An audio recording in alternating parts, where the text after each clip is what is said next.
जब किया था बिजनेस स्टार्ट तब दुनिया वालों ने बोला था कि लड़कियों के हाथों में रोटियां अच्छी लगती है। ना ना ना, ये टीम फायर की लड़कियां, इनके हाथों में रोटियां नहीं गाड़ियां अच्छी लगती हैं।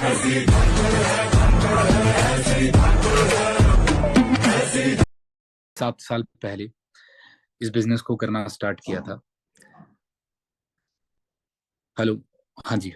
आज से ठीक 7.5 साल पहले मैंने इस बिजनेस को करना स्टार्ट किया था। और हर इंसान के अपने अपने ड्रीम होते हैं, अपने अपने गोल्स होते हैं ना। आप सभी लोगों के भी गोल्स होंगे, राइट? कोई घर बनाना चाहता है, कोई गाड़ी लेना चाहता है, कोई अपनी बहन की शादी करना चाहता है, कोई अपनी शादी करना चाहता है। तो हर इंसान के अपने अपने ड्रीम होते हैं, अपने अपने लक्ष्य होते हैं, अपने अपने गोल होते हैं। तो जैसे आप लोगों के लक्ष्य हैं, आप लोगों के गोल्स हैं, ऐसे मेरे भी ड्रीम्स थे, मेरे भी गोल्स थे जिन्हें मैं अचीव करना चाहता था, हासिल करना चाहता था। सो मैं पंजाब का रहने वाला हूँ। तो आप सभी लोग जानते हो पंजाब में दो चीजें बड़ी फेमस हैं। पहला किसानी, और दूसरा कनाडा, है ना। यहाँ पे बच्चे पैदा बाद में होते हैं और पहले डिसाइड कर लेते हैं कि भाई कौन सी कंट्री में जाना है। तो कनाडा जाने के लिए मेरे पास फंड नहीं था, पैसे नहीं थे, तो मजबूरी में मेरे को फार्मिंग करनी पड़ी। और फार्मिंग करते करते ये फॉर एवर लिविंग ये बिजनेस मेरी जिंदगी में आया आज से ठीक 7.5 साल पहले। जैसे आप लोगों को इंस्टा पे, फेसबुक पे आपको आपके किसी दोस्त ने, भाई बहन ने इस बिजनेस के बारे में बताया, मेरे को आज से ठीक 7.5 साल पहले मेरे मेरे कजन भाई ने, मेरे चाचा जी के लड़के ने फॉरएवर के बारे में बताया। और फार्मिंग से पहले मैंने बीटेक कर रखी है। और बीटेक करने के बाद 2 से 3 महीने मैंने नौकरी की।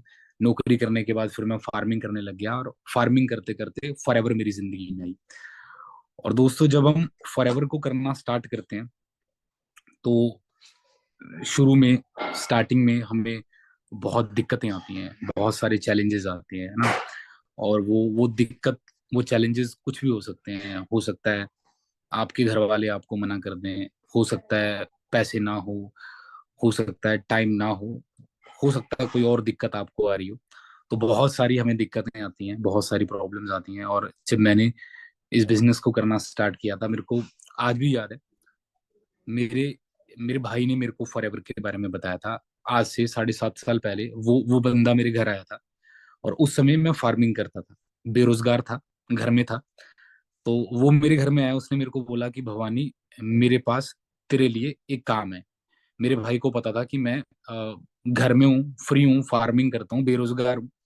तो वो मेरे पास आया, उसने बोला कि मेरे पास तेरे लिए एक काम है। अब आप लोग जानते हो, प्यासे को क्या चाहिए? पानी। भूखे को क्या चाहिए? खाना। तो जैसे उसने बोला कि मेरे पास तेरे लिए काम है, मैं झट से राजी हो गया कि भाई बता क्या काम है, क्या करना है। तो मेरे भाई ने अपना लैपटॉप ओपन किया और 15 से 20 मिनट में फॉरएवर की सारी राम कहानी सुना दी। पर सच बताऊं, मेरे को इस बिजनेस के बारे में, फॉरएवर के बारे में, मतलब कुछ भी समझ में नहीं आया। सारी बातें मेरे ऊपर ऊपर से निकल गई। तो मेरा भाई मेरे को समझाने के बाद अपने घर चला गया। और घर जाने से पहले मेरे भाई ने मेरे को बोला कि अगर तेरे को कोई शंका है, डाउट है, तो तू थोड़ा बहुत गूगल पे स्टडी कर सकता है, देख सकता है। तो मैं अपने भाई के कहने पे गूगल पे गया, गूगल पे थोड़ा बहुत स्टडी किया, क्लैरिटी हुई, ट्रस्ट बना कि भाई प्लेटफॉर्म अच्छा है, ठीक है। तकरीबन 160 देशों में फॉरएवर है। और क्लैरिटी होने के बाद मैंने अगले ही दिन चंडीगढ़ विजिट किया।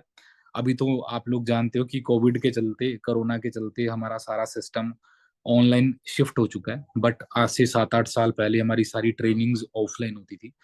तो 7.5 साल पहले मैं ट्रेन में बैठ के फॉरएवर लिविंग को समझने के लिए मैं चंडीगढ़ गया। वहां पे मैंने 30-35 मिनट की एक ट्रेनिंग, एक सेशन अटेंड किया। एक यंग लड़का, उसकी एज होगी 20-22 साल, उस लड़के को मैंने 30 से 35 मिनट के लिए सुना।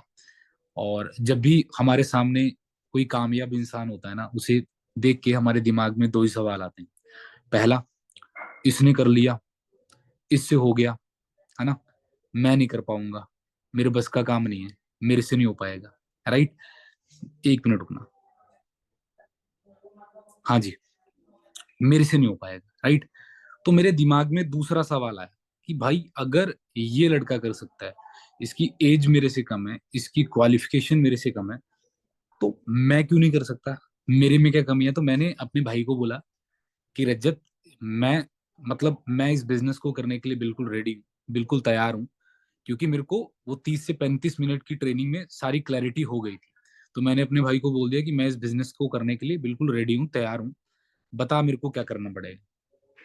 तो जैसे ही मैंने बोला कि बता मेरे को क्या करना पड़ेगा, मेरे भाई ने बोला कि भवानी, अगर तू फॉरएवर को करने के लिए तैयार है, रेडी है, तो निकाल 1500। क्या बोला उसने? निकाल 1500, क्योंकि आप लोग जानते हो हमें यहाँ पे अपनी आईडी को एक्टिवेट करवाना पड़ता है, राइट? तो जैसे मैंने सुना 1500, तो आप लोग जानते हो हम भारतीय हैं, इंडियंस हैं, चमड़ी चली जाए पर दमड़ी ना जाए, है ना? तो 1500 की बात सुन के मैं वहां से भाग गया, राइट? अब भागा तो मिल्खा सिंह तो होनी की भागता ही रहूंगा। थोड़ी देर भागा, थक गया, क्योंकि मेरे को ऐसा लगा कि भाई मेरे लिए उस समय 1500 रुपये बहुत बड़ा अमाउंट था, राइट? क्योंकि मैं कोई बहुत अच्छे परिवार से नहीं था, ठीक है, कोई अमीर परिवार से नहीं था। मेरे फादर फार्मर हैं, राइट? 7.5 साल पहले मैं कच्चे घर में रहता था, मिट्टी का बना हुआ था मेरा घर, और साइकिल थी मेरे घर में। तो मेरे लिए 1500 रुपये बहुत बड़ा अमाउंट था। तो मैं डर गया, घबरा गया, वहां से भाग गया। पर मेरे भाई ने मेरे को पकड़ा, मेरे को समझाया कि भाई क्या दिक्कत है, क्यों भाग रहा है? तो मैंने अपने भाई को बोल दिया कि भाई मेरे पास 1500 रुपये नहीं है। तो मेरे भाई ने मेरे को एक बड़ी अच्छी बात बोली कि भवानी देख, अगर तेरी जिंदगी में कांटा लगा हुआ है ना, कि तेरे पास पैसे नहीं है या टाइम नहीं है, तेरे पास दो रास्ते हैं। पहला, उस कांटे को पैर में फंसा रहने दे और तू पूरी जिंदगी रोता रहे कि पैसा नहीं है, टाइम नहीं है, पैसा नहीं है, टाइम नहीं है। और दूसरा रास्ता क्या है? उस कांटे को कांटे से निकाल दे। थोड़ी दर्द होगी, थोड़ा पेन होगा, लेकिन कम से कम तेरी जो बाकी की जिंदगी है वो अच्छी निकलेगी, सुकून की निकलेगी।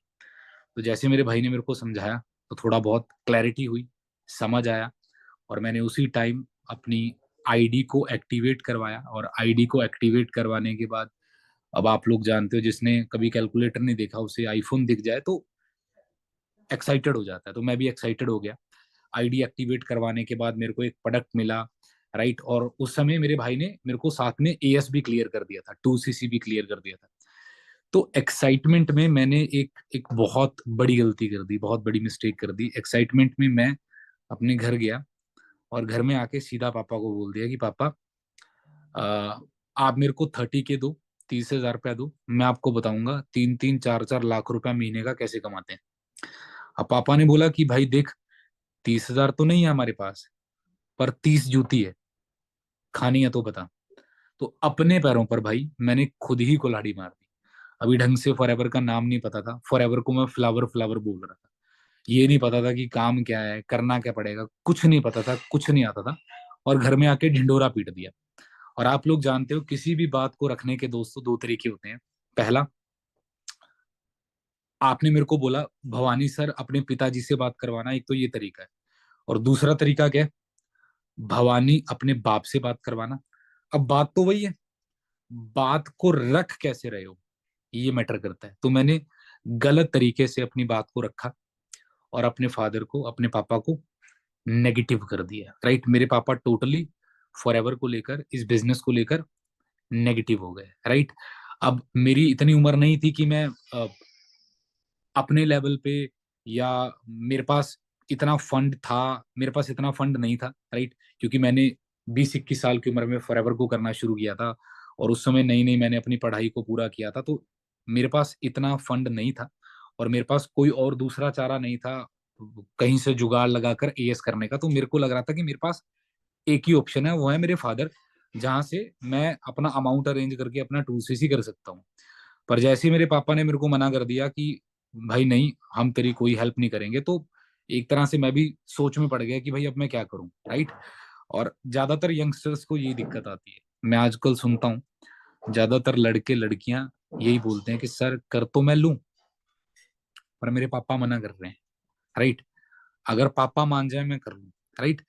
पर ये सच नहीं है दोस्तों। देखो, आज तक जिंदगी में हमने बहुत बहुत कांड किए हैं, है ना?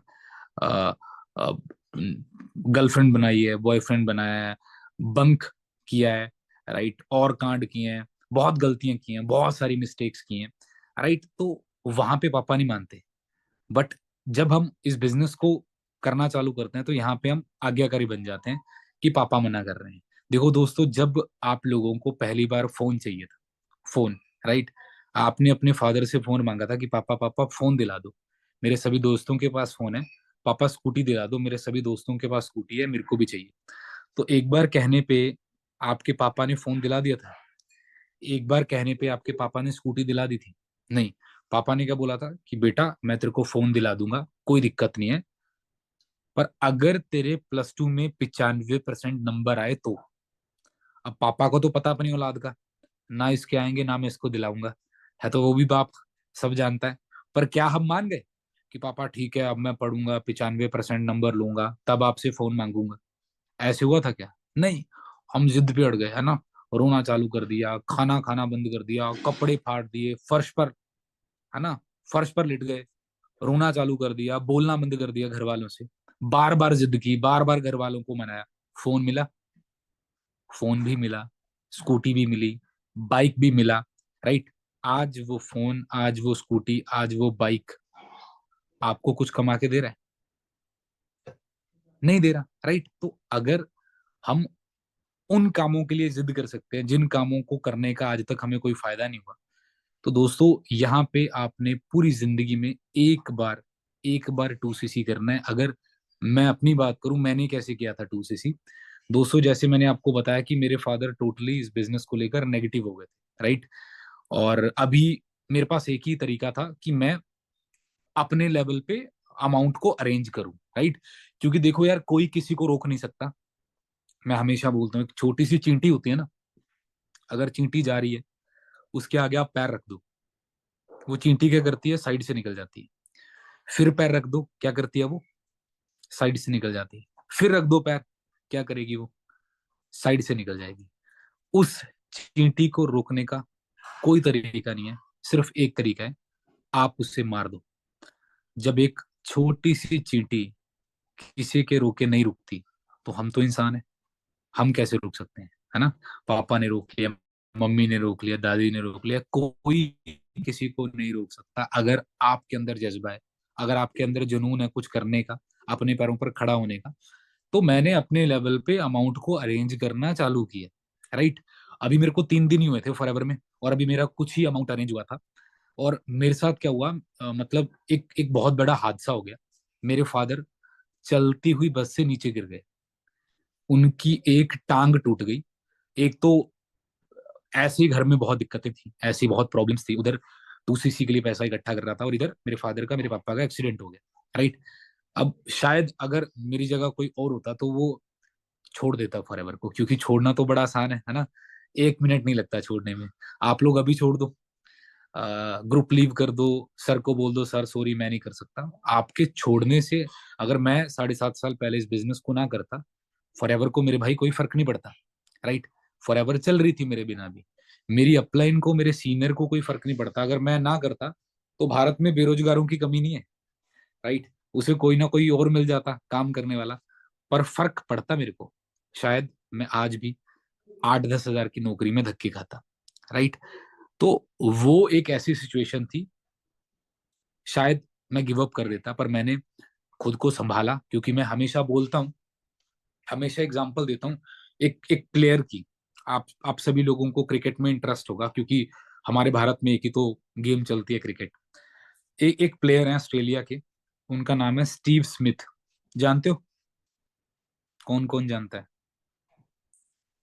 अच्छा, एक प्लेयर है उनका नाम है स्टीव स्मिथ, और वो बहुत बड़े प्लेयर हैं। मतलब उनके लेवल का आप अंदाजा लगा सकते हो कि, मतलब जिस लाइन में विराट कोहली आता है ना, मतलब उस लाइन में उन्हें देखा जाता है। स्टीव स्मिथ उनका नाम है, और ऑस्ट्रेलिया टीम के कैप्टन रह चुके हैं। मतलब इस समय अगर मैं बात करूं तो ऑस्ट्रेलिया टीम के सबसे बड़े प्लेयर वो हैं, स्टीव स्मिथ उनका नाम है। तो 2017 में क्या हुआ, एक एक मैच के दौरान उनसे एक गलती हो गई, राइट। उन्होंने चीटिंग की। मतलब क्रिकेट में बॉल टेम्परिंग करना चीटिंग माना जाता है। बॉल टेम्परिंग का मतलब क्या होता है कि आप बॉल को दांतों से या ब्लेड से रब करते हो, रगड़ते हो, ताकि बॉल टर्न हो और बैट्समैन आउट हो जाए, राइट। तो उन्होंने बैट्समैन को आउट करने के लिए बॉल टेम्परिंग की। बट आप लोग जानते हो कि ग्राउंड में चारों तरफ कैमरा होते हैं, राइट। तो वो कैमरा में वो रिकॉर्ड हो गया, और जैसे वो रिकॉर्ड हुआ चारों तरफ वो न्यूज आग की तरह फैल गई। और क्योंकि स्टीव स्मिथ बहुत बड़ा नाम थे क्रिकेट में, तो हर जगह उनकी थू थू होना शुरू हो गई, उनकी बदनामी होना शुरू हो गई। तो जैसे मैच फिनिश हुआ, खत्म हुआ, तो स्टीव स्मिथ प्रेस के सामने आए। जब प्रेस वालों ने उनसे सवाल पूछे तो स्मिथ फूट फूट के रोने लग गए, right. David Warner, Steve Smith फूट फूट, क्योंकि भाई देखो यार, ऐसी सिचुएशन में रोना आ जाता है ना, तो वो फूट फूट के रोने लग गए। तो आईसीसी ने उनके ऊपर 2 साल का बैन लगा दिया कि भाई अभी आप 2 साल क्रिकेट नहीं खेल सकते, क्योंकि आपने ये बहुत बड़ी गलती की है, ठीक है। अब 2 साल का बैन लग गया। और नॉर्मली क्या होता है कि बैन के बाद किसी भी प्लेयर के लिए वापसी करना बड़ा मुश्किल होता है, बाउंस बैक करना बड़ा मुश्किल होता है, क्योंकि बॉल टेम्परिंग क्रिकेट में बहुत बड़ा गुनाह माना जाता है।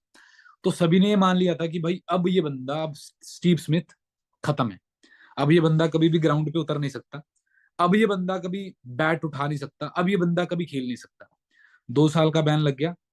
पर स्टीव स्मिथ 2 साल के बैन के बाद 2019 में फिर से ग्राउंड में उतरा, एशेज सीरीज में, राइट। और जब वो ग्राउंड में उतरा तो चारों तरफ जितना भी क्राउड था, जितने भी लोग थे, ऑडियंस थी, सभी ने बड़े बड़े बैनर उठा रखे थे, और उन बैनर्स के ऊपर लिखा हुआ था चीटर। और जैसे स्टीव स्मिथ ग्राउंड में उतरे, लोगों ने चिल्लाना चालू कर दिया, चीटर चीटर चीटर चीटर। अब आप खुद सोच के देखो कि अगर आप या मैं 2 साल के बैन के बाद ग्राउंड पे उतरे, और ऑडियंस ने हमारा हौसला तो क्या बढ़ाना, और हमें चीटर चीटर बोल रहे हैं, तो इतने प्रेशर में परफॉर्मेंस निकलना बड़ा मुश्किल हो जाता है, राइट। बट आपको हैरानी होगी ये जान के कि चारों तरफ लोग चिल्ला रहे थे चीटर चीटर, चारों तरफ लोगों ने बैनर पकड़े हुए थे। और उस पूरी सीरीज में स्टीव स्मिथ ने सबसे ज्यादा रन बनाए। आज तक का ये रिकॉर्ड है, 2019 एशेज सीरीज आप चेक कर लेना, स्टीव स्मिथ के सबसे ज्यादा रन। इससे हमें क्या सीखने के लिए मिलता है कि बुरा टाइम, बुरा समय, बुरा हालात हर इंसान के ऊपर आते हैं, पर चैंपियन वही होता है जो खुद को संभालता है, राइट। मेरे ऊपर भी बुरा टाइम था, उधर पापा हॉस्पिटल में, इधर 2cc करना है, बट मैंने गिव अप करने के बजाय मैंने खुद को संभाला कि नहीं, मैंने करना है। और अक्सर आपने जो हमारे सीनियर्स हैं, मनदीप सर हैं, उनसे सुना होगा कि बुरे हालातों में या तो इंसान टूट जाता है या तो रिकॉर्ड टूट जाते हैं, राइट। तो मैंने खुद को संभाला। विद इन 5 डेज, 5 दिनों में मैंने अपने फादर का, मैंने अपने पापा का ऑपरेशन भी करवाया, और 5 दिनों में मैंने अपना एएस लेवल, अपना 2cc भी कंप्लीट किया, राइट। और उसका मेरे को फायदा क्या हुआ, अब देखो यार, आम इंसान को खास क्या बनाती हैं, ट्रेनिंग्स, राइट। नॉर्मल इंसान को स्पेशल क्या बनाती हैं, ट्रेनिंग्स। आप सभी लोग जानते हो कि एक आवारा कुत्ता जब हमारे घर में आता है ना, उसे देख के हम पत्थर मारते हैं, लात मारते हैं, और वही कुत्ता जब सर्कस में होता है उसे देख के तालियां मारते हैं। क्यों? क्योंकि वो ट्रेंड है। तो ऐसे ही अगर आप यहाँ पे जल्दी ट्रेंड होना चाहते हो, जल्दी सीखना चाहते हो, तो यहाँ पे हमारी एक वर्कशॉप होती है। आप सभी को पता होगा, 1 तारीख से हमारी वर्कशॉप स्टार्ट हो रही है। मतलब जो नॉलेज आपको 5 से 6 महीने में धक्के खाने के बाद मिलने की, अगर आप लोग उस वर्कशॉप का पार्ट बन गए, तो वही नॉलेज आपको 3 से 4 दिन में मिल जाएगी। तो जैसे अभी 1 तारीख से वर्कशॉप स्टार्ट हो रही है ना, तो उस समय जब मैंने इस बिजनेस को करना स्टार्ट किया था, राइट, मैंने अपना 2cc किया और मेरे को वर्कशॉप का पार्ट बनने का मौका मिला, राइट। जैसे अभी आप लोगों के पास मौका है, अगर आप टाइमली आजकल में अपना 2cc करते हो, तो आपको मौका मिलेगा जो हमारी 1 तारीख से वर्कशॉप हो रही है उसका पार्ट बनने का। तो मैं बना, और पार्ट बनने का मेरे को फायदा क्या हुआ मैं आपको ये बताता हूँ। विद इन 1 मंथ, 1 महीने के अंदर अंदर, 5 दिनों में मैंने अपना 2cc किया। विद इन 1 मंथ, 1 महीने के अंदर अंदर मैं सुपरवाइजर बन गया, राइट। और सिर्फ 6 महीनों में मैं मैनेजर बन गया, राइट। और जो मेरा 7वें महीने का चेक था, 7th मंथ का जो मेरा पेआउट था, वो था 1,14,000, 1,14,000। 8th मंथ का पेआउट था 1,44,000। नाइन्थ मंथ का पेमेंट था 1,49,000, 10th मंथ का पेमेंट था 1,95,000, राइट। 11th मंथ का पेमेंट था शायद 2,45,000, राइट। और एक साल के अंदर अंदर विद इन 1 ईयर मेरे घर में साइकिल थी मेरे भाई। एक साल के अंदर अंदर मैंने खुद की टॉप मॉडल वरना गाड़ी ली, राइट। और एक टाइम वो था कि मैं कच्चे घर में रहता था, शायद पूरे गांव में मेरे को लगता है सबसे बेकार घर हमारा था। अपने गांव में बढ़िया घर बनाया, अभी मैं अपने गांव में ही हूँ, राइट, अपने घर में हूँ, बढ़िया घर बनाया।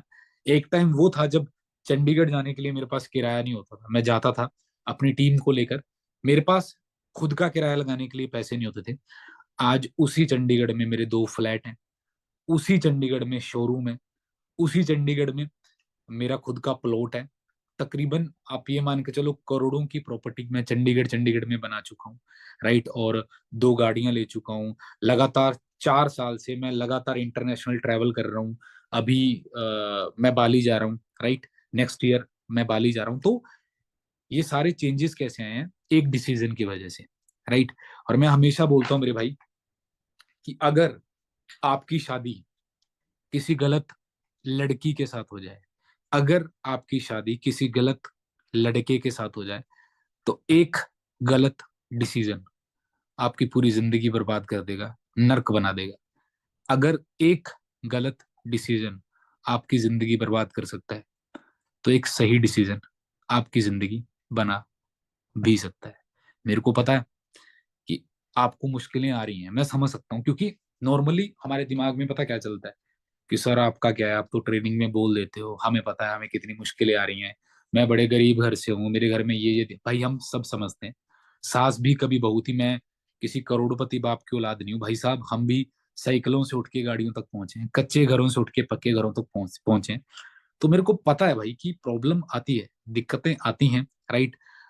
एक एक मिडिल क्लास परिवार के बच्चे के लिए 30K बहुत बड़ा अमाउंट होता है, मैं समझ सकता हूँ। पर मेरे को एक चीज बताओ भाई, अगर 30,000 रुपये बहुत बड़ा अमाउंट है, तो क्या आपके सपने छोटे हैं? अगर 2cc करना आपको मुश्किल लग रहा है, तो मेरे को बताओ यार, क्या पूरी जिंदगी गरीब रहना आसान है? नहीं।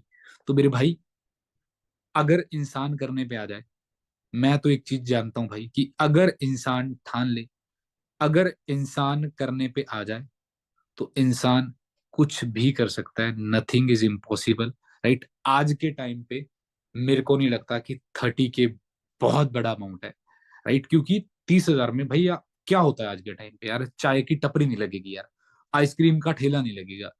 और यहाँ पे आपको 170 देशों में चला चलाया बिजनेस मिल रहा है, और आपने अपनी पूरी जिंदगी में एक बार एएस लेवल 2cc लेवल करना है। और अगर ये भी नहीं हुआ, तो भाई ये जोड़े आप लोगों के हाथ, फिर आप लोगों का रबी रखा है, राइट। आप लोग लकी हो, क्योंकि नॉर्मली फॉरएवर में जो 2cc होता है वो होता है, आप सभी को पता होगा, आई थिंक 37 to 40K का, है ना। बट आप लकी हो कि अभी ऑफर चल रहा है, स्टार्ट यूर जर्नी पैक। अगर आप इस ऑफर के माध्यम से अपना एएस करते हो, तो आपका यही एएस ओनली 30K में हो जाएगा, 30,000 रुपये में हो जाएगा। और अगर आपने टाइमली कर लिया, आज कल में कर लिया, तो भाई एक और आपको फायदा हो जाएगा, अभी जो हमारी वर्कशॉप हो रही है, आप उसका पार्ट बन जाओगे। तो कुल मिला के आपके पास मौका है एक तीर से 2 निशाने लगाने का, राइट। सोचो, दिमाग लगाओ, ठीक है, कहाँ से आपका अमाउंट अरेंज हो सकता है। सोचो, दिमाग लगाओ कि घर वालों को आप कैसे मना सकते हो, पापा के पैर पकड़ो, मम्मी के पैर पकड़ो, जिद करो, रिक्वेस्ट करो, ठीक है, बार बार पापा को बोलो, कॉन्फिडेंस के साथ अपने पापा को बोलो कि पापा एक बार हेल्प कर दो, पापा एक बार मदद कर दो। बोलो ना, आपको खुद के ऊपर विश्वास होना चाहिए, कमिटमेंट करो कि पापा 2 महीने के अंदर अंदर आपका एक एक रुपया वापस करूंगा। जब आप कॉन्फिडेंस के साथ बात करोगे ना, तो घर वाले हेल्प कर सकते हैं, राइट। ऐसी बात नहीं है कि आ, उनके पास अमाउंट नहीं है, राइट, या वो आपको नहीं दे सकते। वो इसलिए नहीं दे रहे क्योंकि उन्हें आपके ऊपर विश्वास नहीं है, आपके ऊपर भरोसा नहीं है। और एक बार आपने अपने घर वालों को भरोसे में ले लिया, तो वो आपकी हेल्प जरूर करेंगे। और अगर नहीं भी की, तो भाई आप सोचो, दिमाग लगाओ, ठीक है, कैसे आप अमाउंट अरेंज कर सकते हो। क्योंकि अच्छा मौका है, एएस तो करना पड़ेगा ना यार, आज नहीं करोगे, कल नहीं करोगे, परसों, तो आज पैसे नहीं है, परसों कहाँ से आएंगे? परसों का निर्मल बाबा कृपा करेगा? नहीं ना यार, परसों का गोलगप्पे खाओगे कृपा हो जाएगी? परसों भी तो जुगाड़ लगाओगे, इधर उधर से अरेंज करोगे। तो अगर अरेंज ही करना है अभी कर लो, आपके 4 पैसे बच रहे हैं, वर्कशॉप का पार्ट बनने का मौका मिल रहा है, तो मैं तो आप लोगों को ये बोलूंगा कि ये मौका आपको नहीं गंवाना चाहिए। सो जो भी आपके सीनियर्स हैं, जो भी आपकी अपलाइन हैं, अभी के अभी तुरंत उनसे बात करो, फोन पे चिट्ठी भेजो, ठीक है, जीमेल करो, मेल करो, जो करना है करो मेरे भाई, पर ट्राई करो जल्दी से जल्दी, जितना जल्दी कर सकते हो फटाफट अपना 2cc कंप्लीट करो, और जो हमारी वर्कशॉप हो रही है उसका पार्ट बनो, और जो आपके 4 पैसे बच रहे हैं उन्हें बचाओ, राइट। सो बाकी मेरी तरफ से इतना ही था। आई होप जो भी समझाया है आपको समझ आया होगा, क्लैरिटी हुई होगी। बाकी लो भगवान का नाम और चक दो फट्टे। मिलते हैं नेक्स्ट सेशन में।